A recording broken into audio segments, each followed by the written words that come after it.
Eso también quiere decir que el campo del arte tiene sus políticas, otras políticas, que por supuesto tienen que ver con la jerarquía de las estéticas, porque las hay, tiene que ver con el manejo de las voces de los artistas, con el hecho de que el artista se posicione o no frente a una cosa, y esa cosa puede ser precisamente el arte mismo, o la historia del arte, la historia.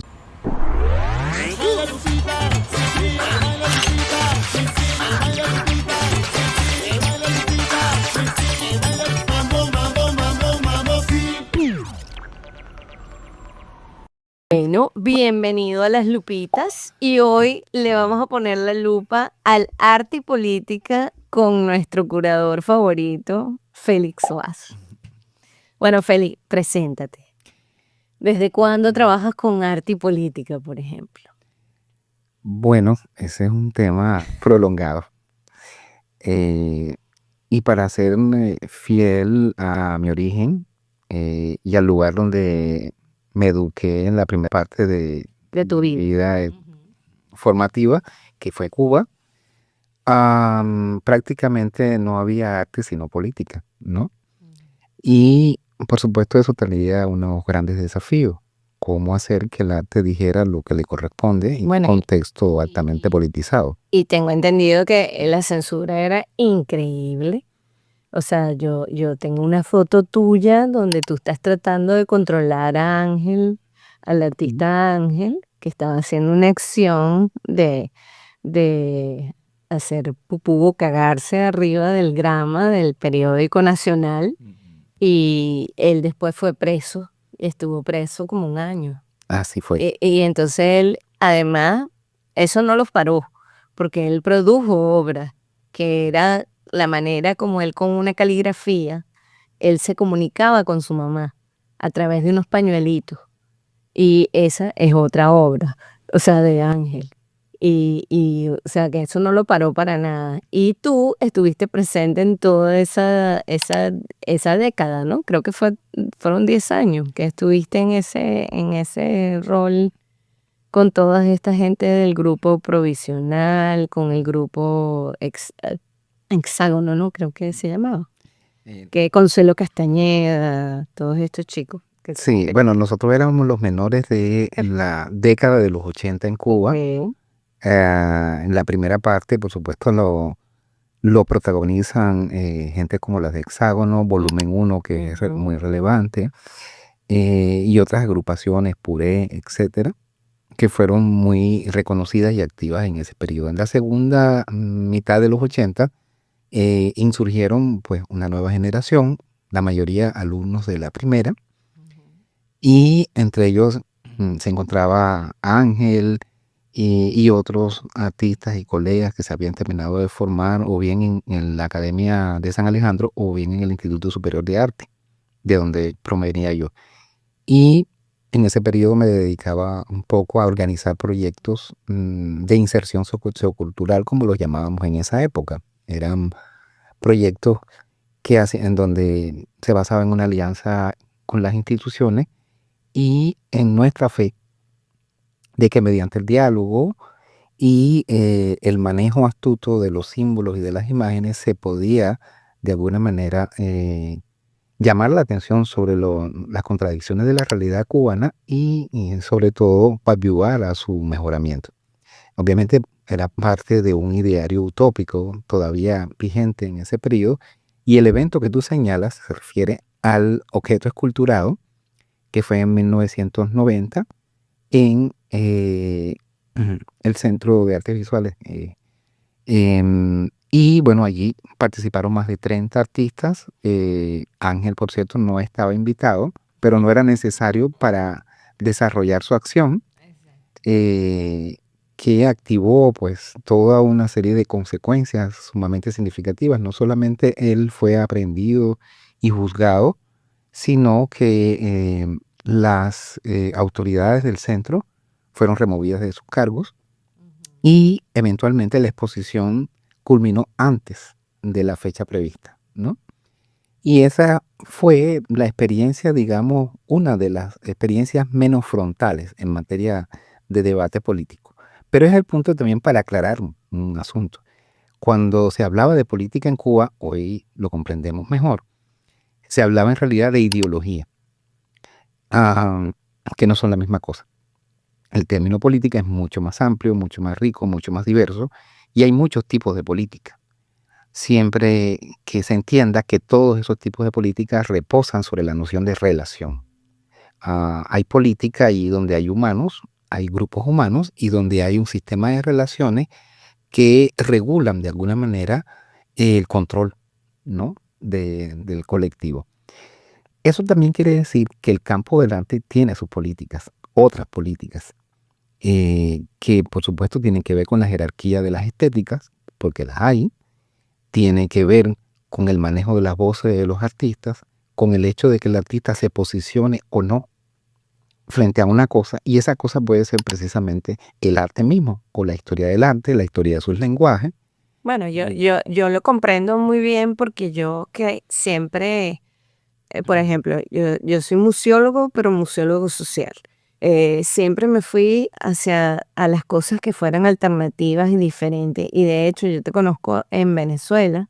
eh, no sé, nunca te he preguntado cuál fue la razón por la cual tú en el 91 terminaste en Venezuela, o sea, empezaste a vivir en Venezuela. Y esos son 8 años antes de que llegue la politización cultural de Venezuela con el gobierno de Hugo Chávez Frías. O sea, que realmente nosotros lo conocíamos como, por ejemplo, la revolución cultural china en la época de Mao Zedong, pero hasta ahí era una cosa lejana a nosotros, hasta que nos tocó vivir esa realidad ciertamente en carne propia y ya fue otra cosa, ¿no? Y ahí ya hablamos de la politización de la cultura.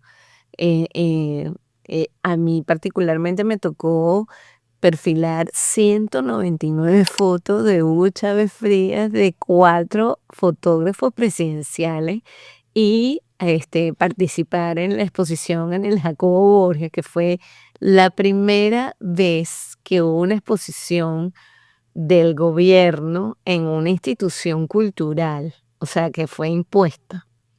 Y la exposición se llamaba El futuro cumple un año. Nada más claro que un presagio de lo que venía. Y de verdad que fue increíble, o sea, perfilar 199 fotos de ese señor utilizando el medio de la fotografía. Y bueno, y ahí se fue gente de la junta directiva. Y no fue que el gobierno lo sacó, o sea, la gente en protesta se fue. Se fueron de la junta directiva, estamos hablando de Ariel Jiménez, bueno, mucha gente conocida del medio, pues se fue del museo incluso. Entonces, eso fue como, y bueno, y la directora era la hija de Sofía Inver, y después, 2 años luego, Hugo Chávez la bota en televisión nacional, la saca de su propio museo. O sea, una cosa insólita. ¿Tú cómo te sientes de cuando tú llegaste a cuando empezamos ese punto? O sea, ¿cómo es tu sentimiento de ese tránsito del arte político y que estabas como volviendo otra vez de lo que venía, pienso yo, ¿no? Sí, claro. Bueno, te respondo a las dos preguntas. La primera, de qué fue lo que se desencadenó mi ida a Venezuela, y la segunda, justamente cómo me sentí eh, una década después, en el inicio de una historia similar de la cual yo venía.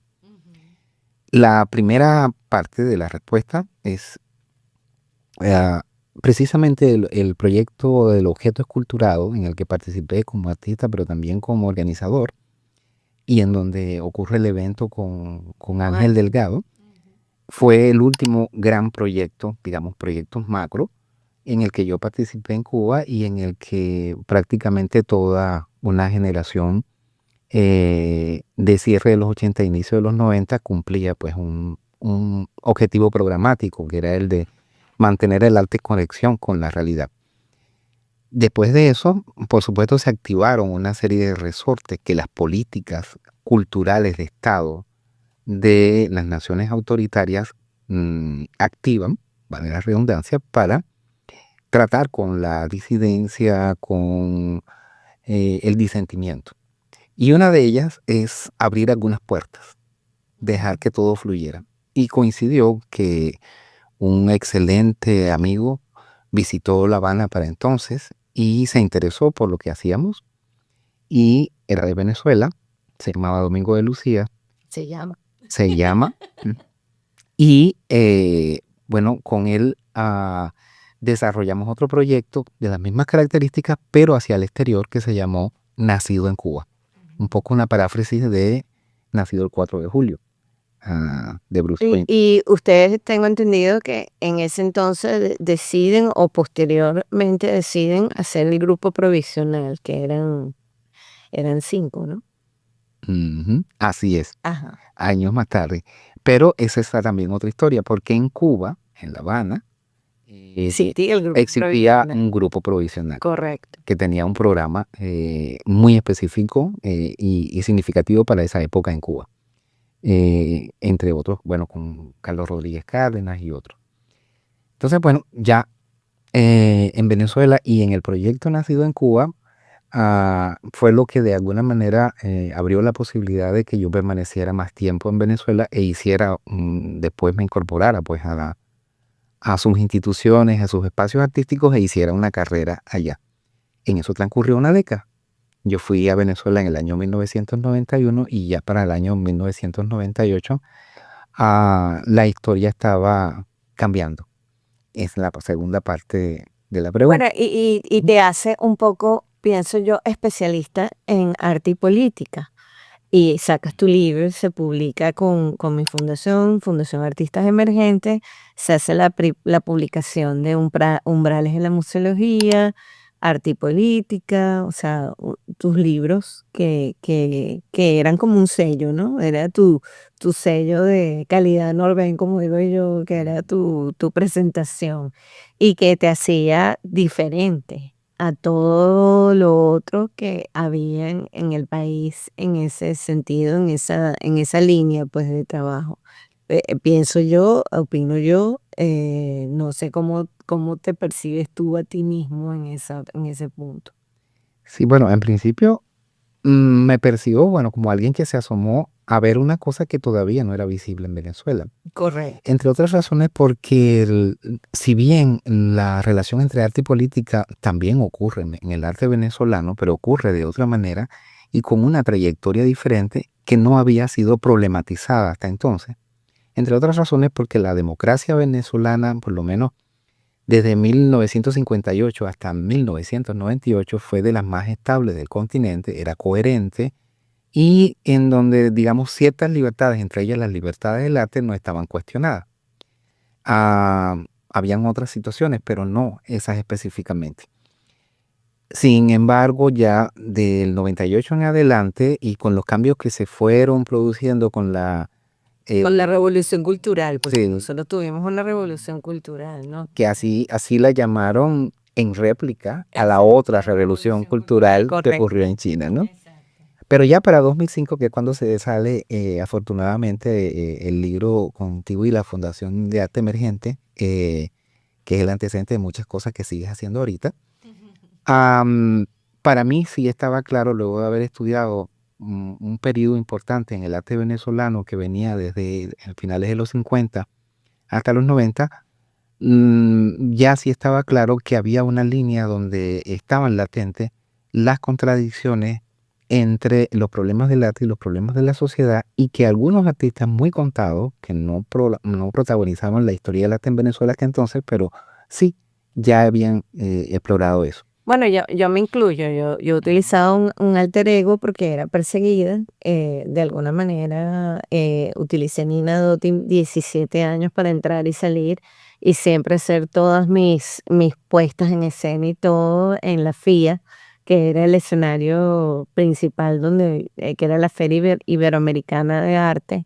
de Caracas.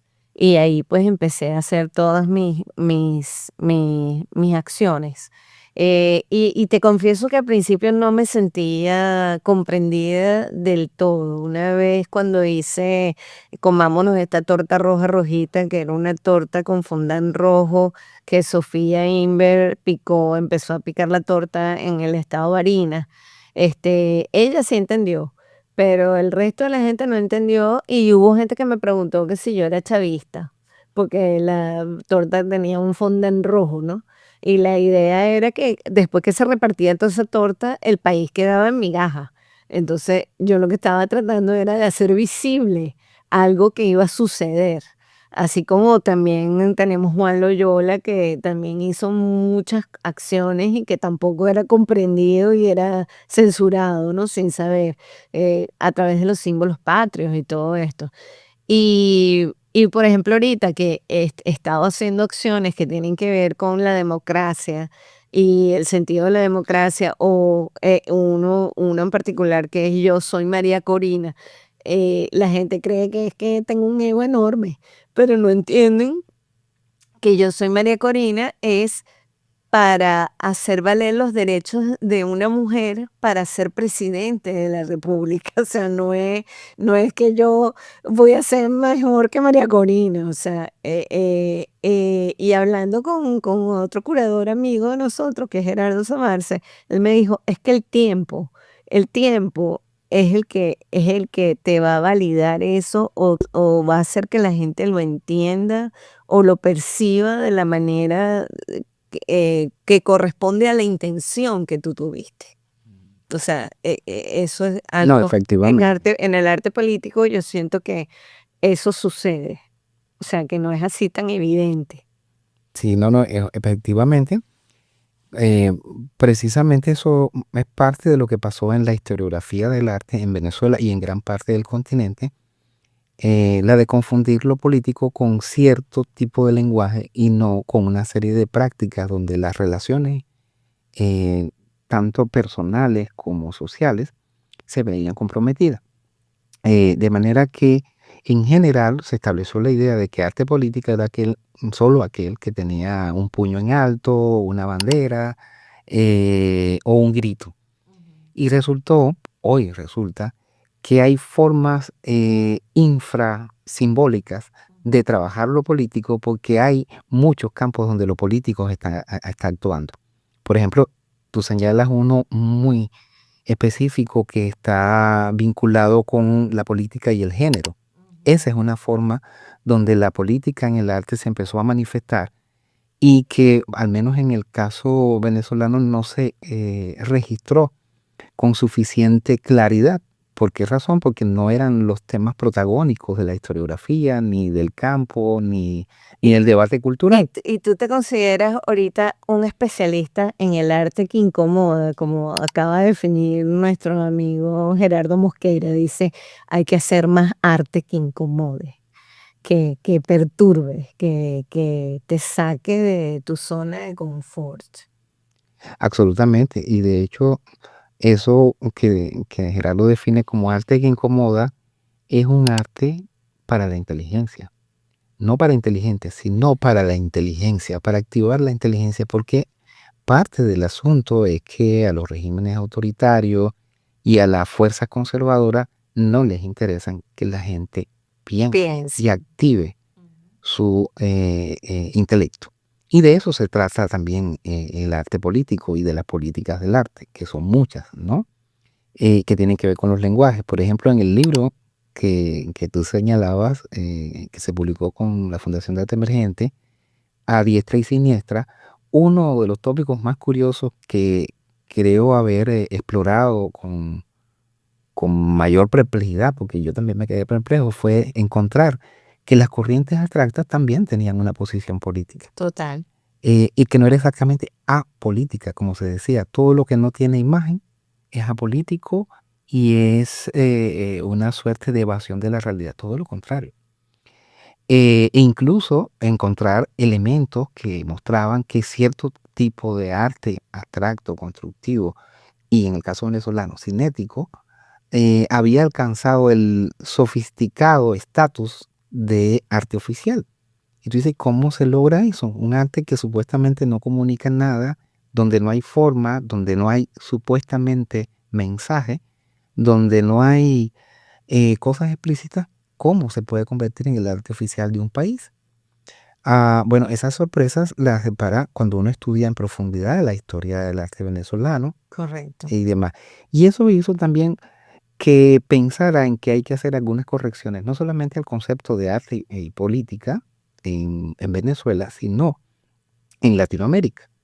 En las últimas 2 décadas se estuvo promoviendo un tipo de arte político que solo ocurría en las naciones que estaban más al sur del continente, eh, por circunstancias muy específicas y con mucha legitimidad. Así, un ejemplo, para mí un ejemplo simbolísimo de eso es, muy simbólico, es la obra de Eugenio Dittborn, que además habría que poner como no una barrera, sino como categorizar, porque tú tienes arte político de protesta, arte político de género, arte político, o sea, ya ahí habría una clasificación enorme, creo yo, dentro de lo que entra a ser arte y política. Sí, pues, de hecho, muy recientemente hemos visto, como por ejemplo, el caso del artista venezolano Alexander Apóstol, Exacto. cuyo trabajo parece todo sereno, pulcro y No, geométrico, de cine bellísimo. con unos colores que además son muy atractivos y resulta que, bueno, tiene mucho que ver Con los partidos con la políticos. diatriba Exacto. política y los partidos electorales en Venezuela, Correcto, ¿no? Y correcto. casos como eso también lo hemos visto en algunos artistas muy significativos, por ejemplo, que hacen vida acá en la ciudad de Miami, como Marisa Tellería, por ejemplo. Muy poca gente presume qué es lo que hay detrás de la sutileza de Marisa Tellería. Bueno, Y lo mire, que hay es yo toda una yo serie de connotaciones exacto. Yo te quiero políticas. dar las gracias, pero creo que tenemos que hacer otro programa, porque esto pique y se extiende, de verdad. Este tema es súper apasionante y nos faltó muchísimo. Por ejemplo, nos faltó hablar de todo un capítulo que es cómo terminamos todos nosotros aquí en la ciudad de Miami. Y de ese grupo provisional que yo les monté su exposición que se llamaba Born in America en el Museo Jacobo Borges, y la ironía de la vida que 20 años después estamos aquí todos en Miami operando y trabajando y seguimos con el arte político desde la diáspora. Entonces eso es otro tema que para mí es súper importante. Y bueno, nada, quedas cordialmente invitado a una segunda parte de este programa porque de verdad nos faltó mucho. Totalmente de acuerdo. Muchísimas gracias a ti. Gracias a Y ti. bueno, ese ejemplo final que tú colocas allí es una metáfora Ujú. de la gran paradoja del arte político. Es decir, cómo terminamos todos aquí es una forma en que la política se ha involucrado en nuestras vidas, en nuestras carreras y sobre todo en nuestras prácticas estéticas. No quiero dejar de decir que, por ejemplo, recientemente tu exposición individual, Yo misma soy, justamente lo que tiene es todo un subtexto político detrás de su aparente em, espontaneidad. ¿Y por qué? Porque allí se tocan muchos de los temas que hemos hablado. Se toca la inmigración, se toca la identidad, se toca el género y Sí, mucho. y la mujer y la política en el caso de Miss Winwood, ¿no? Sí, no, y definitivamente es que falta mucho por abarcar en realidad. Y bueno, nada, yo te invito a hacer una segunda parte de este programa porque realmente nos faltó muchísimo por abordar. Y el tema de arte y política me parece, bueno, yo pienso que lo personal es político, por eso es ese reflejo en mi obra particularmente. Y entonces, de verdad, lo personal es político. Entonces, me en tu caso también, sí, yo creo. Así es, así Sí, es. es tu práctica es personal y política. Además que, bueno, nosotros empleamos un elemento para comunicarnos que es esencialmente político, el lenguaje. Y Exactamente. lo que decimos o lo que silenciamos tiene significado. Sí, y no, y fíjate que, por ejemplo, yo conseguí este libro que me encanta, que es La historia del arte de la protesta. Entonces por ahí tú vas a encontrar a Yuyoi Kusama en pelota, con una bandera, o sea, y eso no es nuevo. O sea, tenemos como 60 años o más haciendo todo esto, esta manifestación, porque lo personal es político definitivamente. Bueno, muchísimas gracias, de verdad, Gracias, Félix. Andreina.